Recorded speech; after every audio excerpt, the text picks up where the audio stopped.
Today on Straight Talk Africa, many African nations have held elections. On Thursday, for example, Zambians go to the polls. But to what extent do these elections reflect the will of the people? That's coming up next right here on Straight Talk Africa.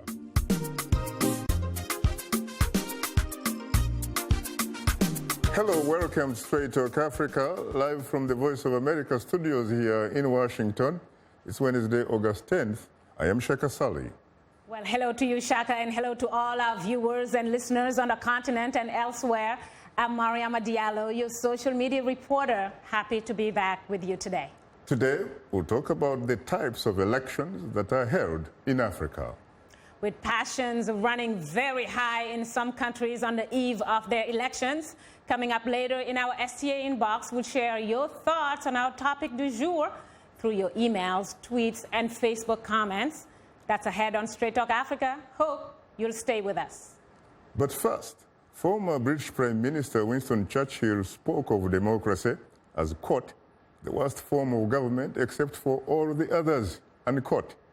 There have been unprecedented democratic gains on the African continent in recent times, but significant challenges persist. My colleague, Paul Cisco, has more. Elections are an important part of the democratic political process, but they do not necessarily equate with democracy or always faithfully reflect the will of the people. Zambia holds presidential and parliamentary elections on Thursday, August 11th. The race between President Edgar Lungu of the ruling Patriotic Front Party and Hakainde Hichilema of the United Party for National Development is expected to be close.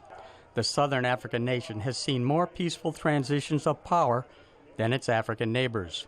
President Lungu has been in power since winning a very close, mostly peaceful poll in January 2015, following the sudden death of President Michael Sata in 2014. Last month, Zambian authorities suspended some UNDP campaigning due to escalating political violence. Former Nigerian President Goodluck Jonathan, who leads the African Union's election observer mission in Zambia, believes the vote will be carried out in a satisfactory manner, despite accusations from both sides of voter intimidation and violence.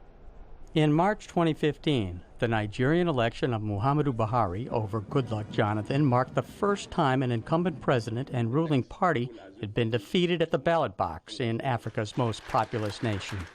The peaceful campaign and transfer of power is universally viewed as a major triumph for democracy in Africa.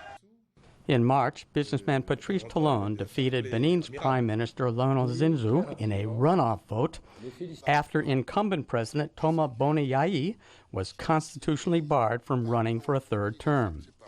The free and fair multi-party election in Benin is also considered a significant victory for African democracy. Elsewhere in Africa, democracy deficits persist. 5 leaders have ruled for more than 30 years. Many others for more than 20 years. Authoritarian leaders in Zimbabwe, Sudan, Uganda, Ethiopia, Congo, the Democratic Republic of Congo, and Rwanda are holding on to power by either amending laws, repressing the opposition, corrupting civil society organizations, and/or staging less than transparent elections. Paul Cisco, VOA News, Washington. Thanks, Paul, for that report. For an update on the latest political developments in Zambia, we are joined by my colleague, Peter Kilote, host of VOA's Nightline Africa radio program. Hello, Peter. Hello, Shaka. Peter, you've been covering the electoral process in Zambia very, very closely. What's the latest from your sources in as far as security is concerned on the ground? Well, Shaka, campaign officially ended a few hours ago in Zambia, where intense campaigning between the ruling party, the Patriotic Front, and the main opposition party, the UPND, have been going on so far. So far, so good. Violence has been reduced sharply after intense campaigning and counter-accusations between the two main parties. Supporters of the parties have accused each other of voter intimidation, harassment, among other things, but the police have also been accused of trying to support the ruling party supporters by not holding them accountable when they attack supposedly supporters of the UPND, the main opposition party. Now, talk to us about the issue of printing the election ballots, because we gather that despite the fact that there were more competitive bids from South African companies, which is obviously very, very nearby, the Electoral Commission of Zambia had to go all the way to Dubai. Why did that happen? I asked officials of the Electoral Commission, and one of the things they said led them to make the decision was they opened up a bidding process which the laws of Zambia allow, and the competitiveness allowed even the South African companies to come forward, but they were not able to meet the rigorous policies and rigorous mandate that the Electoral Commission put across. So the company that won the bid is in Dubai, and the Electoral Commission officials say they are more efficient, and the security at which they produce the sensitive materials are above board, and that is why they decided to go there. And they went through the bidding process, and that was adjudged to be free, fair, and transparent. However, opposition forces say that Zambia did not have the money to go to Dubai to pay for the voting materials to be printed. They would rather have it in Zambia. But the Electoral Commission finally prevailed, and then they gave the award to the Dubai-based company to print the ballot papers, which will be used for tomorrow's elections. Peter, we gather that tomorrow's election is too close to call, and we're talking about, of course, the competition between the ruling party, the Patriotic Front, or PEF, and the United Party for National Development, or UPND. So we're talking frankly here about Edgar Lungu, who, of course, is the president, and Hakainde Hichilema, a man, of course, who is trying State House for the 5th time. Well, Shaka, in the last by-election when President Michael Sata died and President Lungu contested, he won with less than 3% of the point against Hakainde Hichilema. So Hakainde Hichilema believes that Edgar Lungu has performed poorly and has not been able to turn around the economy as he promised. The Copper Belt has been suffering, which used to be the main support base of the Patriotic Front. So he believes, Hakainde Hichilema, that he is capable of wresting power for the first time from Edgar Chagwa Lungu. It remains to be seen if he's able to pull it off, because recently he accused, or the UPND accused the Patriotic Front of planning to rig the elections in favor of Edgar Chagwa Lungu. Edgar Chagwa Lungu, however, challenged the UPND to come up with its allegation, evidence to the security agencies to prove that indeed there is such a plan to rig the election. Any particular reason why there were major defections from the ruling party? Peter, we're talking about a guy called Scott Guy, who, of course, as you know, used to be the acting president of Zambia as soon as, of course, Michael Sata died. And we're talking about the son of former president, of course, Michael Sata, and the wife, and, of course, another former important minister, Jeffrey Mwamba, who, of course, now happens to be Hichilema's running mate. Well, it's been interesting to see the escape or the defection from the main opposition, the main ruling party, the Patriotic Front, to the UPND. However, you also have former President Rupia Banda, who served as the presidential candidate for the Movement for Multi-Party Democracy, or MMD, officially endorsing Edgar Chagwa Lungu for re-election. So it's been going both ways. Politics in Zambia has been that way, where you have people switching back and forth depending on where they come from, because some people say that even the current president of the Patriotic Front, Edgar Lungu, used to be a member of the MMD himself. So they keep on switching back and forth depending on where the wind blows, unfortunately. Rupia Band, of course, is an incredible man, a man, of course, one of those people who have, one of the few people, frankly, on the continent, was the distinction for having been an incumbent president, lost an election, and conceded defeat with grace. He did, and he's being held currently as one of the flag bearers of Africa's democracy, because he lost a legitimate election and he handed over peacefully. Of course, the first person was the founding president himself, Kenneth Kaunda. Yes, he did. Back in 1991. Well, thank you so much, Peter. You're welcome. It was a pleasure. Same here. You bet. Joining us in our Washington studios are two distinguished guests. Edith Walinga Kamau, graduate student, University of California, Berkeley, School of Journalism, and Mohammed Abdirizak, founder and the chief executive director, Somali One. He's also a presidential candidate in the upcoming elections in Somalia. Well, I have to say, frankly, Edith and Mohammed, how profoundly honored I am to have the opportunity to host you for the first time on Straight Talk Africa. Thank you, Shaka, for having us. Definitely. You're most welcome.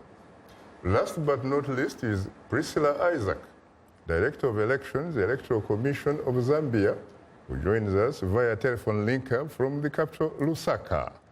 Good evening, Ms. Isaac. Good evening, Shaka Ssali, Edith and Mohammed. Well, I have to say that I'm equally profoundly honored. And of course, privileged, frankly, to have the opportunity to host you too, for the first time, I think, on Straight Talk Africa. Thank you very much. It's an honor. You're most welcome. Later in the program, we'll give you, the audience, a chance to call and talk with our guests. The number to call is 202-619-3111. The US country code is 1. Let me stay with you, Priscilla, for a while, because I know that you want to be able to stay with us for the next couple of minutes before you leave. What is the situation like on the ground? Are you in a position to hold an election that is free, fair, and credible? Yes, we are, Shaka Ssali. I'm pleased to say that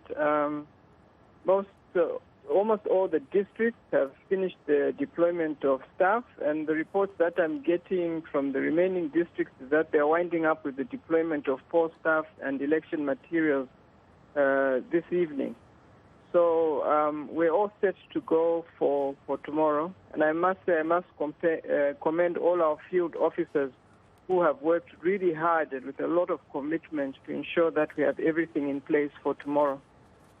What about the issue of printing the election ballots in Dubai, when in fact you could have had them printed, frankly, across the border there, across the river Limpopo?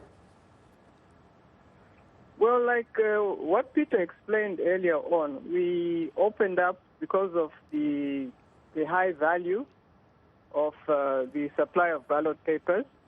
We did open up the tender, both internationally and locally, and it was open for competition by prospective suppliers. And we have a very rigorous tender procedure because we have to follow the Public Procurement Act, which we did to the letter, and the Dubai company came up tops in terms of technical requirements and also in terms of value. So how do you respond to some voices in the opposition and the civil society who in fact have been speculating that there is a potential for rigging the poll? Well, for me, who has been in this election business for many years now, it is an accusation that we face each election and is yet to be proven. To what extent would you say that the political playing field was leveled for all the parties involved, really? Well, we did. I guess we still have a challenge in that area. Like most countries do, there's the issue of incumbency and so forth. But as an electoral commission, we do our best to respond to any issues where unfairness is brought to our attention. I know we did have challenges with the public media, especially with our national broadcaster, where opposition political parties complained that they were not being given enough coverage especially during news and so forth. Then there were complaints against the police in terms of the administration of the Public Order Act. But I would say that with our intervention, there was some improvement, especially in the management of political rallies by the parties participating in the elections. We also invited the heads of public media to a meeting with ourselves and the participating political parties to discuss these issues. And it was hoped that, at least there would be an improvement. And I would say there was an improvement to some extent, though we did have to push a bit towards the end in terms of some last coverage for the opposition. But I hope going forward in future, these issues can be addressed. The challenge we have as an electoral commission is that, unlike our colleagues in India who are practically in charge of everybody and can direct and order even the police, we as the electoral commission in Zambia do not have those kind of powers. But we do our best to intervene, and I would say that we do get cooperation to a certain extent. Very interesting. Now we'll pause for a short break and would like to remind you that Straight Talk Africa is now on the social networking website Twitter, and we are tweeting live. Follow us at VOA Shaka. That's VOA Shaka. And on today's discussion with your questions and comments, don't forget to use the hashtag VOA Africa Elections. And we are still on Facebook. Just enter the keyword Straight Talk Africa, become a fan and connect with other friends of the Voice of America. We'll be right back with you, so please don't go away.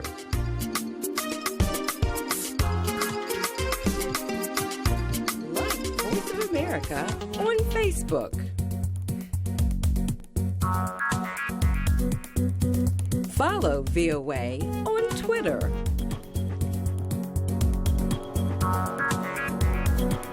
Join VOA on our YouTube channel. Like, follow, join VOA. This is Straight Talk Africa on the Voice of America. What is your opinion about today's topic? Call us at 202-619-3111. U.S. country code 1. When you call, remember the following.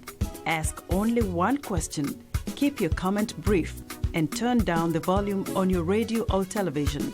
Now let's return to Straight Talk Africa. Thank you very much, Esther Gidui-Ewart, and of course, welcome back to Straight Talk Africa, coming to you live from Washington. Let me come back to you, Priscilla. There are people who say that the state and the ruling party in your country of Zambia are fused, really, that there is no separation, frankly, of the ruling party and the state. If true, to what extent, frankly, do you expect to have an election that is credible? Well, I wouldn't want to comment really on that. I'm not a politician. Our job as the Electoral Commission is to ensure that we facilitate the participation of the Zambian electorate in an election, and also at the same time, through the limited powers that we have, try and ensure as much as possible that there is fair. There are fair conditions for the participation by the political parties. We do have avenues through political party liaison committees and conflict management committees where complaints can be channeled through. And these have proved to be effective. As a commission, we are also able to reprimand any political party that is found wanting. And there's another power that we've been given, the power of qualification of a candidate or political party that is found to be in breach. But of course, that would be the very last resort that the Commission would want to take. So we believe that the electoral laws in terms of our powers can still be strengthened further, like being able to provide for the suspension of an erring candidate or political party. And I think going forward from this election, there will be need for further review. But as a commission, we are of the view that it would make life much easier for everybody if all the political parties did their part and observed the rules of the game, including the ruling party. And we always remind the ruling party, whichever ruling party that has been in power at any given time, that they have the greater responsibility of leading by example. And like I have said, to a certain extent, we do get cooperation when we intervene and call upon for issues to be attended to. To what extent are you sincerely independent if you were to talk to us from the deepest, better part of the bottom of your heart, or of the bottom of your Zambian heart and soul? I say this because many years ago, a former Zambian president, Frederick Chiruba, told me that in fact he was able to regain Patrick Levi Mwanawasa in 2001, a race, he said, should have been won by Mr. Mazoka. Well, speaking for myself and the commission, as it is and has been previously, we are an independent institution. We are not subject to the control or direction of any person or authority. And I will quite honestly say that we've been able to stand up even to government and the ruling party if there has been need to, and, guide on what the provisions in the law are. And that's what elections are all about. The most important thing when you are in the management of elections is to operate within the law, whether it is a favorable law or not, whether any of the stakeholders are in agreement with the law or not. Immediately you operate outside the law when you are in the business of elections, you're shooting yourself in the foot. You will never be justified for operating outside the law, especially once you find yourself in the midst of a petition. And mind you, the independence of the commission may not necessarily be compromised by the ruling party, because that's the impression that because the president is the appointing authority of the commission, then the commission is not independent. The commission will be as independent as you, the individuals who work in that commission, make it. Because the law may provide for independence, but if you don't abide by that law and do what is right within the law, then you'll be compromised. But equally, other stakeholders can interfere in the operations of the commission and try and keep its independence, be it opposition party, be it civil society, where people feel that they know better and want the commission to do only what they want. It doesn't work like that. It's not a question of what you as a stakeholder want. It's a question of what is the law and whether the commission is implementing the law or not. Now, talking about the elections, of course, you need to have been able to conduct adequate civil education. To what extent were you able to do that, especially given some complaints that people, frankly, do not even understand what sort of referendum they are going to be voting on? It, of course, involves the Bill of Rights. What exactly is the Bill of Rights? Well, the Bill of Rights is the fundamental rights that the person is entitled to, and they are found in the Constitution, and they're non-negotiable. And as a commission, we have done our best to enlighten the Zambian people, because those are your inherent rights as a human being that you are entitled to. So we've done our best to enlighten the Zambian people through our voter education programs. But you see, one thing that people always forget or think is that it's the sole responsibility of the Commission to do voter education. It's not. The political parties have a duty to conduct voter education. The civil society have a duty to conduct voter education. And what we do is supposed to be supplementary.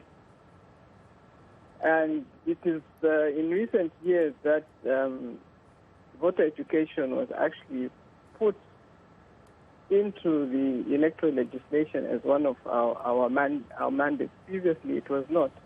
And so at least now we're able to get funding for it.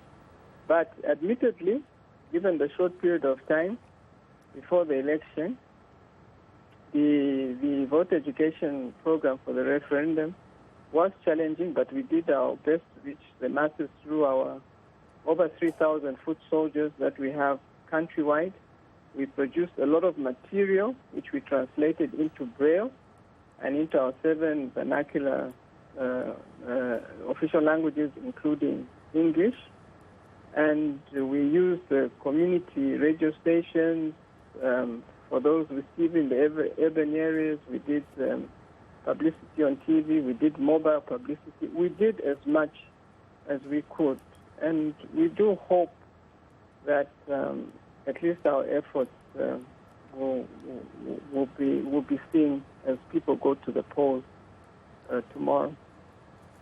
Ms. Isaac, when should we expect, especially, the presidential results? Well, our target for the final presidential results would be about 48. We're looking at 48 hours after the close of the last polling station. The polls close at 18 hours, which is 6 p.m. Tomorrow evening. And then thereafter, the counting of all the 4 elections plus the referendum, making it 5, will be done at our 7,700 polling stations. And then the results have to be taken physically to the constituency totaling center. So given the time it will take to count the 5 elections at the polling stations and then transmit and then deliver them to the constituency centers, that may take a bit of time. And so we are hoping that within 48 hours of the close of the last polling station, we should be able to have the final results. We are hopeful that all polling stations, the majority of polling stations, will open on time tomorrow and close on time as well in the evening. Well, on that note, Ms. Isaac, it was a pleasure hosting you for the first time on Straight Talk Africa. Thank you so much, Shaka Ssali. It was a pleasure too. Good luck to you. Program. Good luck to you and your country. Thank you. Thank you so much. You're most welcome. Good night. You are tuned into Straight Talk Africa, and we'll have more of a discussion in a moment. But first, here is Mariama Jero. Take it away, Mariama. Well, thanks, Shaka. Still to come, we'll reveal some of what you had to say on the Zambian elections through our social media platforms. Stay with us. The lyrics could be French, English, Portuguese, Bantu, Arabic. It is the beat. The African beat that counts. The beat does all the translations. It cuts across all languages and gives us the understanding that this is the African beat.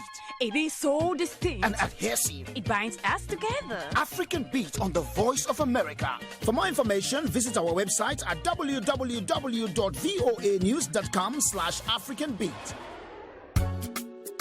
This is Straight Talk Africa on the Voice of America. Call us now with your questions and comments. The number is 202-619-3111 and the U.S. country code is 1. Call us direct and we'll call you right back. Remember to turn down the volume on your radio or television and keep your comments brief.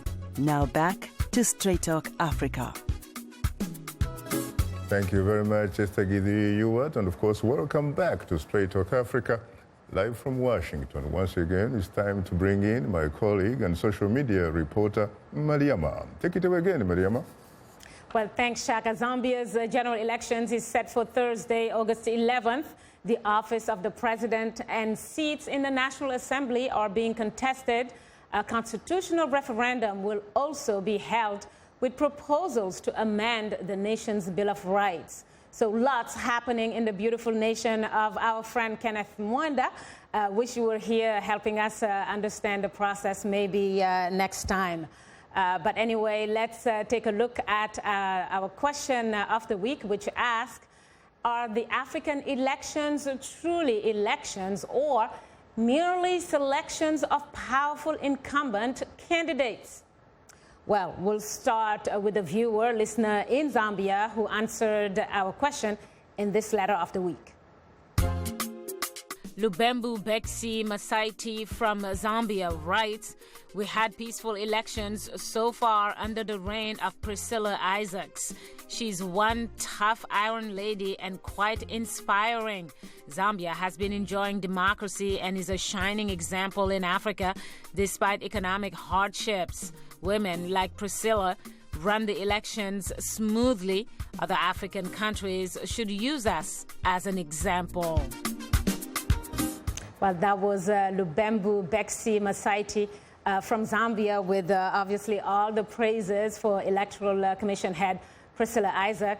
Well, let's move on to other comments. This time, I think we'll begin with Twitter with a reminder that we are tweeting live today. Just use the hashtag VOA Africa Elections. And if you haven't yet, do follow us on Twitter. Speaking of it, let's go to Peter Isaac. We have a lot of Isaacs today from Tanzania. Another one, not sure if at all he's related to the commissioner, but he tweets that ranking of presidents are arranged by powerful leaders, so citizens are only witnesses. Another tweet from Dio Shayo, who says that elections aren't really elections, rather constitutional formalities. Democracy is redefined. Let's take a look at two more tweets, starting with Emmanuel Kachele, who posted that African elections are not only selections of incumbent leaders, but also replacements of monarchs over monarchs. One last tweet while we're at it, this time from Habat Nukula, who expresses that voting is a waste of time. The Electoral Commission already has results of the election before the polls. Wonder, once again, how Priscilla would have reacted to this kind of comment. Let's now turn to our Facebook followers and go to a comment from Josh the Joel from Ruria in Tanzania, who writes that in most African countries there are no real elections, rather there are selections. Most of the ruling parties are not ready to peacefully leave office to their opponents. Well, Shaka and Guess, lots of comments from so many people. Your take on these ones? Very interesting. What about you, Welinga? Your reaction? Well, I mean, you kind of have to take into account what people are saying. You know, are these elections that are happening on the continent, are we just having incumbents coming back? And when you talk about this, I think you have to consider the question of electoral commissions. You know, are these independent? Are these acting fairly? Who's putting together the team that makes up this commissions? And you know, there's this saying, don't bite the hand that feeds you, right? So if a president will put together this electoral commission, will they act fairly? You know, will they act independently? I don't know. Especially in countries where the state happens to be the single largest employer and the single largest contractor. Very interesting. Any more reaction from the audience, Mariam? Yes, let's go to one from Mohamed Jallo from Kenema in Eastern Sierra Leone, who writes that in some African countries there are no elections, but rather it is selections from the few elites and some international groups. There will never be free and fair elections. That's what he writes. And let's look at another comment, this time from Bright Oze from Ghana. She writes that Ghana is going into an election this year with Charlotte Oze as the first female electoral commission chairman. We are confident that she can handle the election peacefully. In the unlikely event of post-election tensions, we must support her. Well, a very positive comment here. Looks like the sisters, this time the electoral commissioner heads, all ladies, are getting a lot of praises. But I guess I'm going to let you, Shaka, and the guests react to these comments. Mohammed, your reaction, please. I think, first of all, I want to congratulate Ms. Isaacs, and I think the challenge that she has in circumstances given, she is doing a good job. I wish I could say the same thing of our own country in Somalia, where the election commission, the way it was formed, is unconstitutional. Security, which Zambia now enjoys, peaceful, the security situation is very much different. It's also different. The constitution is being respected. All of these are important elements for elections to take place, and elections that are credible, that the people can feel that they can trust the results of the elections and therefore give the government a legitimacy. These are not in place in Somalia. I think it would be really a tall order, especially given that there was absolutely no central government in Somalia for about 21 years. Absolutely. Somalia's state collapsed, as you know, 2.5 decades ago. We're in the process of reviving our collapsed state.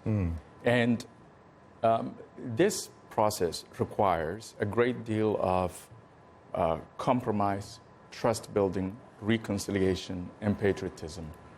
The current government of Somalia had the mandate to prepare the country for multi-party elections.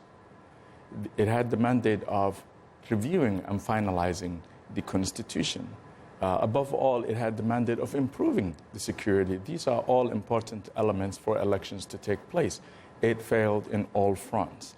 And instead, what we have is a group of leaders who are performing outside of the Constitution, and that will not give legitimacy to the coming elections. I like what one of your tweeters said. These are selections merely what's happening in Africa. We'll come to a little bit more of that later in the program. Thanks, Mariama, for bringing us this week's audience reaction. Well, that will do it for today's social media segment. Just a reminder that we appreciate all the feedback, whether it's in social media form or using other means to communicate to us. Please keep them coming. And if you are a new fan, just drop us a line at africatv@voanews.com. Once again, our email address is africatv@voanews.com. Or post your comment on our Facebook page. Just enter the keywords Straight Talk Africa. Be sure to visit us online at voaafrica.com, or you can join our YouTube channel. Sign up to VOA TV to Africa and follow us on Twitter at VOA Shaka. A reminder that the show is streaming live every Wednesday. Just go to the VOA Straight Talk Africa TV program page on our website, or simply watch us live on your mobile device. Just download the VOA mobile app. Now, let's take a look at what's on tap for next week's program.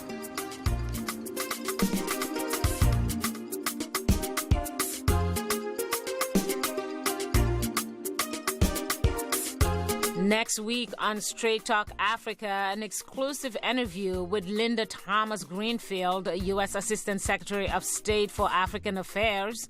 On the agenda, South Sudan's political turmoil, recent African elections, and the latest on Boko Haram. That's next week, right here on Straight Talk Africa. Welcome back, and today, of course, we are talking about the types of elections that are held in Africa. Our distinguished guests are Edith Waringa Kamau, graduate student, University of California, Berkeley School of Journalism, and Mohammed Abdulrazak, founder and the Chief Executive Director, Somali One, and a presidential candidate in the upcoming elections in Somalia. Well, I have to say again, Waringa and Mohammed, I'm profoundly honored and exceedingly humbled to have the opportunity to host the two of you on Straight Talk Africa. Thanks for having us, Shaka. Thank you. You're most welcome. I have to come again to you, Mohammed, because I had the dubious privilege of cutting you off simply because there's no democracy in Studio 52. So you're told to go, you have to go. Now, we're talking about Somalia, but one aspect or part of Somalia that people don't seem to talk about, and where things seem to be happening the right way, is Somaliland. Mm-hmm. Why are there significant differences between what is now Somaliland and Somalia? Well, Somaliland enjoys a greater deal of stability compared to the rest of the country. Why? Well, you know, it is people are conscious to keeping their peace. They have a government that is responsive and that is very democratic, delivers, as a matter of fact. And yes, enjoys a greater democracy compared to the rest of the country. There is a greater citizen participation in politics in Somaliland compared to the rest of the country. And all of these contribute to the progress that Somaliland has made over the last 2 decades. You know, when I was an undergraduate student studying political science, and I was told that one of the few countries on the African continent that in fact could qualify to be nations, not nation states, but nations, was Somalia. Yes. You had no different tribes, different ethnic communities. You were just one people. Even almost one religion to boot. Yes. So what happened? Well, what happened is a long story, but the conflict in Somalia has over the years evolved. And what keeps Somalia a fragile state, a broken state, a collapsed state, changes over time. Right now, we're so close to really reviving our collapsed state. And what we need, and this is something that I've made the central pillar of my campaign, is to have reconciliation and therefore Somali unity. And until you have that, you're not going to be able to handle the security situation. You're not going to earn the respect and the confidence of the Somali people, which is necessary to govern this country, and that is what is missing. Very interesting. Walinga, let's go to your country, beautiful Kenya. You just learned, of course, that you now have the team of 9 people who made up the Independent Electoral and Boundaries Commission stepping down. Mm-hmm. What does that mean now? Great opportunities here for perhaps holding a credible election next year? This is a make or break moment for Kenya, you know, as we go into our election next year. Whoever ends up on that IEBC will kind of determine how we're going to handle this election. So it's critical who ends up on that commission and who appoints people to end up on that commission. So we have some people saying, you know, let's have members of the clergy join that commission because they're politically impartial. You know, that's one way to look at it. Other people are saying, well, let's have each party kind of nominate somebody to be on that commission. And there's different approaches to how we can deal with this. But what ultimately is the fact is that it's important whoever ends up on there and how they will act will kind of really, really determine how Kenya goes in terms of this election. Is there any human being, frankly, who can attain the standard of being neutral? That's a tough question. I feel like everybody has a bias, you know? Exactly. You are in favor of something or biased in favor of one thing or the other. So if that is true, then why don't we, in fact, become politically realistic? Why don't we involve the different political parties that are participating in terms of nominating someone who should be representing their interests? That is one way that they're trying to deal with it too, Shaka. That's one of the ways that they're trying to say, okay, how about each party kind of nominates somebody and has a seat at the table on this commission?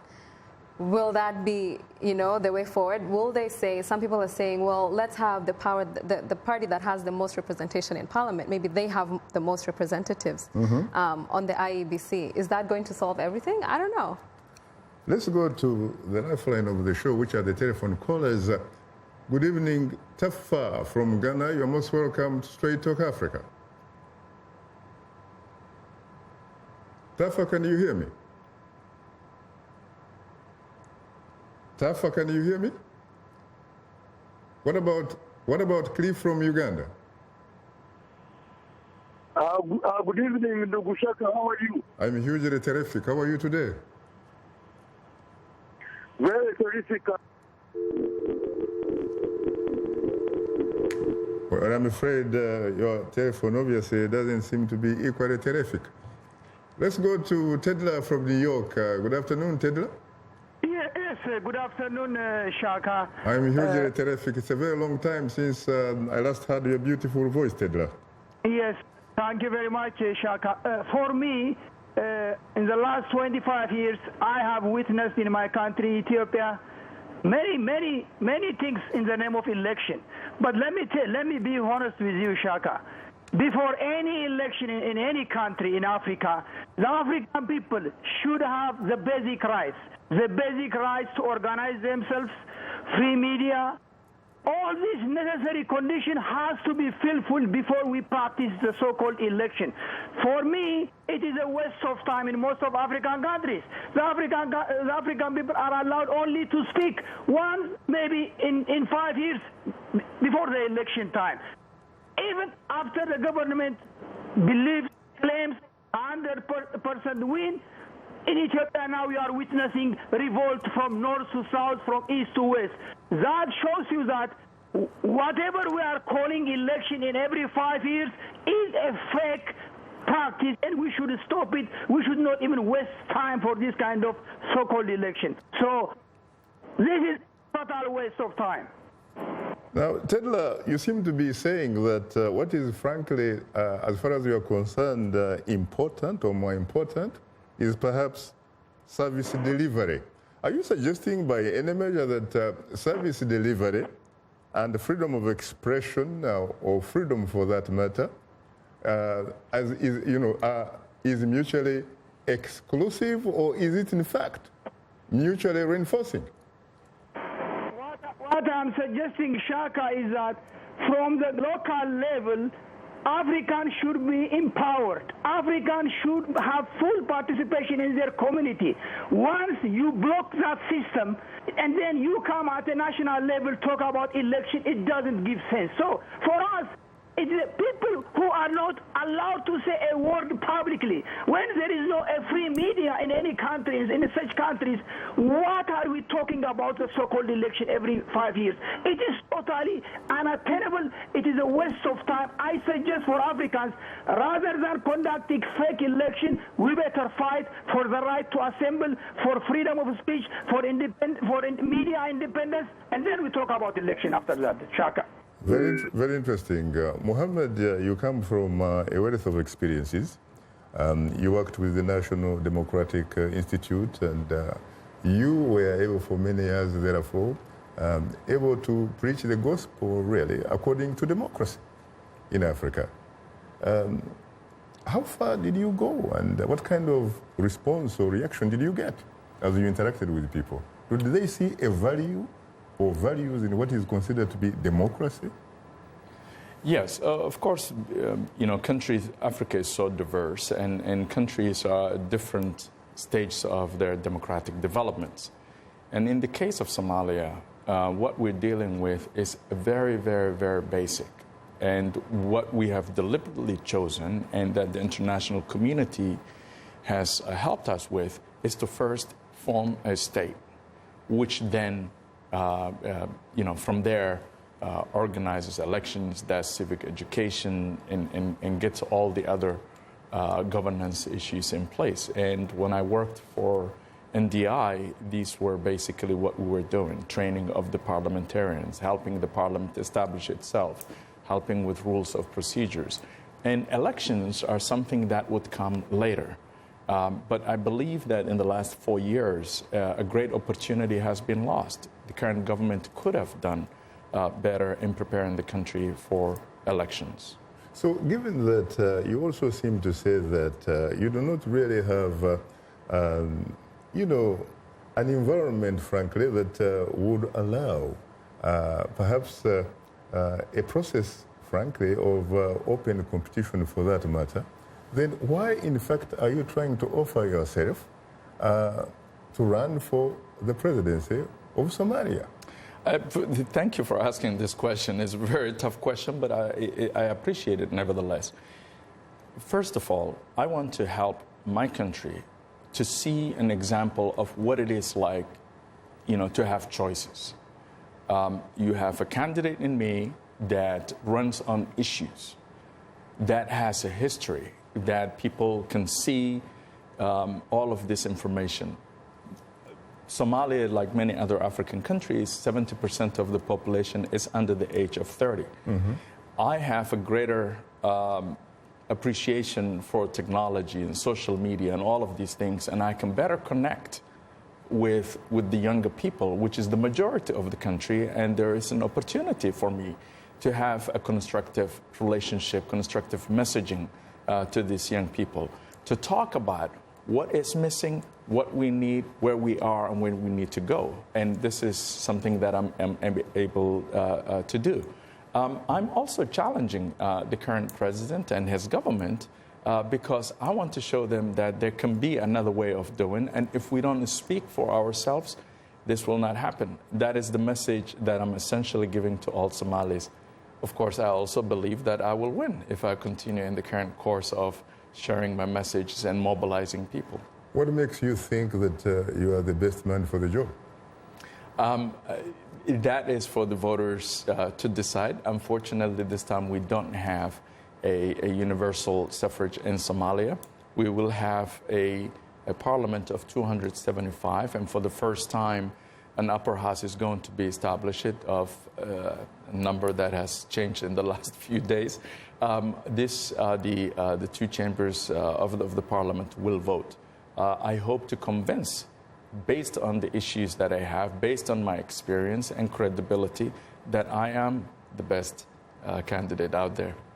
You have been in the country. I have seen some of the pictures that you took while you were interacting with the people. What was the reaction from the ground? Amazing. I am the first candidate who, since 1969, went out to the villages and the districts and talked to people openly. Now, I know, Shaka, these people are not able to vote for me, but still, I think it is very important that we listen to them, we reach them, and we tell them what they should demand from their government. And the reaction has been tremendous. It's been great. Very interesting. Waling, you are a very young lady. Someone might say, of course, this is your moment, your generation's moment, really. What is it that you would like to see happening to your country and to the African continent that is not happening now? I think young people need to realize how powerful we are. Africa is the youngest continent in the world right now. That's a lot of power. Mm-hmm. If we come out and vote for issues and vote for people that are taking our agenda forward, they're going to give us jobs, they're going to create better health care, they're going to improve our infrastructure, open up our countries for trade, create opportunities for us. If young people, we can just understand how powerful we are, we can change a lot of things. But again, I think the challenge for most people, a lot of young people on the continent, is I'm not sure if the way electoral systems are set up on the continent, if they work in favor of young people to rise and join the political class or be in leadership in different countries on the continent. Mm-hmm. You have to look at how much money you need to spend for elections. And one of the things that IEBC did in Kenya is they actually just passed rules that kind of limit how much you can use during campaign and during elections. Mm-hmm. Will that help us in the short term as young people who are trying to get into leadership? Maybe not, but long term, maybe, and so I think we really need to realize how powerful our vote is and kind of rally behind that. What about the generation that is in power now across the continent? Why does it look like it, frankly, has lost connection with its own people? I mean, you see sometimes some optics which obviously speak very, very loudly. You see two presidents meeting, for example, on a common border, putting on three-piece suits.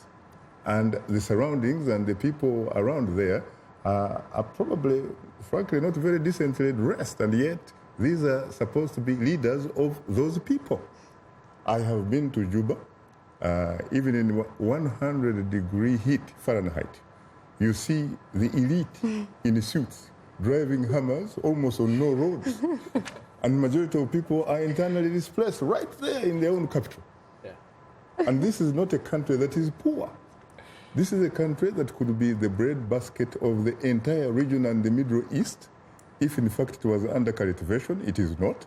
This is a country that has oil and gas to boot, gold, you name it, and very few people. Well, I think it comes back to the issue of accountability. When we see our leaders doing this, are we holding them accountable and saying, well, you're able to enjoy that, but what about me? I don't have a job, I don't have education, I don't have this, that, and the other.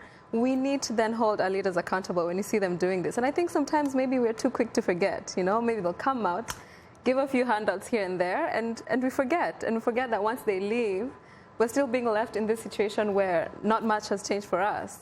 And also, our leaders just need to be more accountable for themselves too, on their own part. Really? Yeah. Mohammed, if you were to talk to the people in Somalia, if they were watching you right now on Straight Talk Africa through their television monitors or accessing you through their radios and what have you, what is it that you'd like to say to them that you think is very, very important and perhaps very empowering to them? Thank you, Shana. What I would say to them is that the change you want to see, it starts with you. Today, you need to talk to your elders, those who will select the next MPs. You need to talk to your MPs and say, this is what we need. Give them a category of what you really would like to see and let them choose for you, because this is an indirect election, the kind of leadership that will take the country forward. Mm-hmm. If I'm elected in Somalia, I promise to take the country in 2020 to a multi-party election, because there are certain steps that one needs to take, and this is what I've been working on, so I know the way. I see. Well, I would be remiss if I didn't acknowledge the passing of our dear friend and colleague, Ashinafi Abeje, who passed away over the weekend. He was 66. Born in the Ethiopian capital, Addis Ababa, Ashe is a man I will always remember as a gentleman and an officer. Among other institutions, he attended the George Washington University, one of the pioneers of the Voice of America's Amharic service. He worked for VOA for more than 3 decades and retired last June. Ashe and I created and launched Straight Talk Africa on August 2nd, 2000. The entire VOA family and I extend our heartfelt condolences to his family and friends. May his soul rest in eternal peace. On that note, thanks to our distinguished guests, Edith Waringa Kamau, graduate student, University of California, Berkeley, School of Journalism, Mohammed Abdulrazak, presidential candidate in the upcoming elections in Somalia, and Priscilla Isaac, Director of Elections Electoral Commission of Zambia, who joined us earlier via telephone link-up from the Zambian capital, Lusaka. Thanks to our affiliate stations, along with our viewers and listeners, we thank you for tuning in. For many of our Voice of America radio affiliates, Learning English is coming up next, and tomorrow morning's Daybreak Africa with James Bate. On behalf of the Voice of America, thanks for tuning into Straight Talk Africa. In the meantime, get better, not better Africa. And please remember to keep the African hopes alive.